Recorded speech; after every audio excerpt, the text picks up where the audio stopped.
COVID-19 menular, betul? Kita semua udah tahu itu. Parahnya karena masa inkubasinya bisa sampai 14 hari, orang bisa positif corona tanpa demam dan batuk. Gak kelihatan. Kalaupun dia nanti batuk dan demam, bisa jadi itu bukan corona, bisa jadi flu biasa. Jadi bingung kan? Nah, saat ini cara yang paling akurat yang kita punya adalah dengan testing. Pemerintah ini sedang mempersiapkan testing massal di hari-hari ke depan. Pesan utama video ini adalah jangan panik ketika nanti setelah testing massal, angka positif corona kita naik tajam. Kenapa? Ibaratnya selama ini lampu yang nyala itu cuma lampu kecil aja, sehingga kasus yang kelihatan ya sedikit. Tapi begitu lampu-lampu lain dinyalain, baru semuanya kelihatan. Jadi kalau nanti dalam sehari angkanya naik tinggi, artinya bukan dalam sehari tiba-tiba terinfeksi menyebar. Oh my god, penyebarannya cepat sekali, dalam sehari naik sekian. Lebih tepatnya, dalam sehari kelihatan banyak kasus positif yang terinfeksinya itu dari kemarin-kemarin, tapi belum kelihatan. Ngerti ya bedanya ya?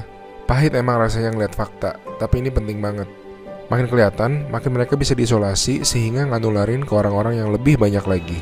Korea Selatan tuh ngelawan COVID dengan cara ini. Mereka ngetes 300.000 orang dalam 7 minggu, sehingga mereka nemuin 8.000 orang yang langsung diisolasi, sehingga tidak menginfeksi khalayak yang lebih luas lagi. Kurva mereka langsung gepeng. Alasan lain untuk tidak serta-merta panik, COVID-19 itu penyakit dengan berbagai tingkatan menurut WHO. Secara statistik, sebagian besar kasus-kasus yang akan positif nanti akan masuk ke dalam kategori sedang. Dan secara statistik, kebanyakan bisa sembuh. Tetap berbahaya, tetap harus sangat waspada, tapi lengkapnya baca-baca jurnal resmi WHO ya.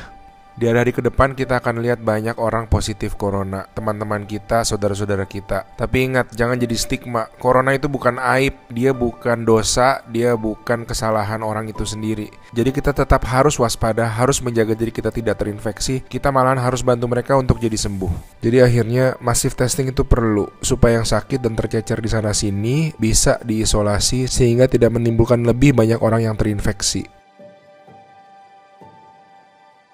Pahit rasanya nanti ngeliat angka-angka ke depan, tapi ini langkah yang sebetulnya sangat positif.